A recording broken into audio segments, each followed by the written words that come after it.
Shalom para pendengar yang dikasihi oleh Tuhan Yesus. Kiranya Tuhan memberikan rahmat-Nya kepada para pendengar semua. Sebentar lagi kita akan mendengarkan pembacaan Alkitab audio dalam versi bahasa Indonesia sehari-hari. Siapkan hati saudara. Wahyu pasal 11. Dua saksi Allah.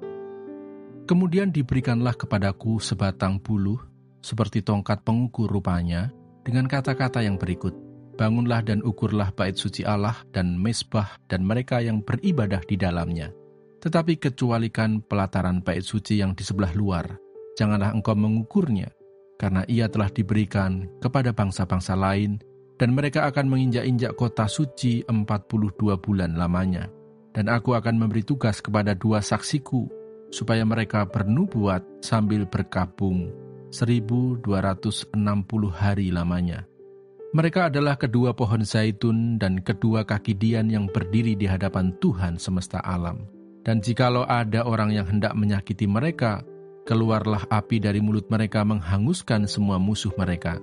Dan jikalau ada orang yang hendak menyakiti mereka, maka orang itu harus mati secara itu. Mereka mempunyai kuasa menutup langit, supaya jangan turun hujan selama mereka bernubuat, dan mereka mempunyai kuasa atas segala air untuk mengubahnya menjadi darah, dan untuk memukul bumi dengan segala jenis malapetaka, setiap kali mereka menghendakinya. Dan apabila mereka telah menyelesaikan kesaksian mereka, maka binatang yang muncul dari jurang maut akan memerangi mereka dan mengalahkan serta membunuh mereka. Dan mayat mereka akan terletak di atas jalan raya kota besar, yang secara rohani disebut Sodom dan Mesir, di mana juga Tuhan mereka disalibkan.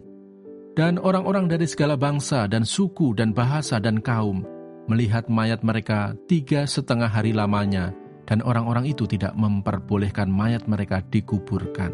Dan mereka yang diam di atas bumi bergembira dan bersukacita atas mereka itu, dan berpesta dan saling mengirim hadiah, karena kedua nabi itu telah merupakan siksaan bagi semua orang yang diam di atas bumi. 3,5 hari kemudian masuklah roh kehidupan dari Allah ke dalam mereka, sehingga mereka bangkit dan semua orang yang melihat mereka menjadi sangat takut. Dan orang-orang itu mendengar suatu suara yang nyaring dari sorga berkata kepada mereka, naiklah kemari. Lalu naiklah mereka ke langit, diselubungi awan, disaksikan oleh musuh-musuh mereka. Pada saat itu, terjadilah gempa bumi yang dahsyat dan 1/10 bagian dari kota itu rubuh, dan 7.000 orang mati oleh gempa bumi itu, dan orang-orang lain sangat ketakutan, lalu memuliakan Allah yang di sorga. Celaka yang kedua sudah lewat. Lihatlah, celaka yang ketiga segera menyusul. Sangkakala yang ketujuh, nyanyian puji-pujian para tua-tua. Lalu malaikat yang ketujuh meniup sangka kalanya, dan terdengarlah suara-suara nyaring di dalam sorga, katanya, pemerintahan atas dunia dipegang oleh Tuhan kita, dan Dia yang diurapinya, dan Ia akan memerintah sebagai Raja sampai selama-lamanya.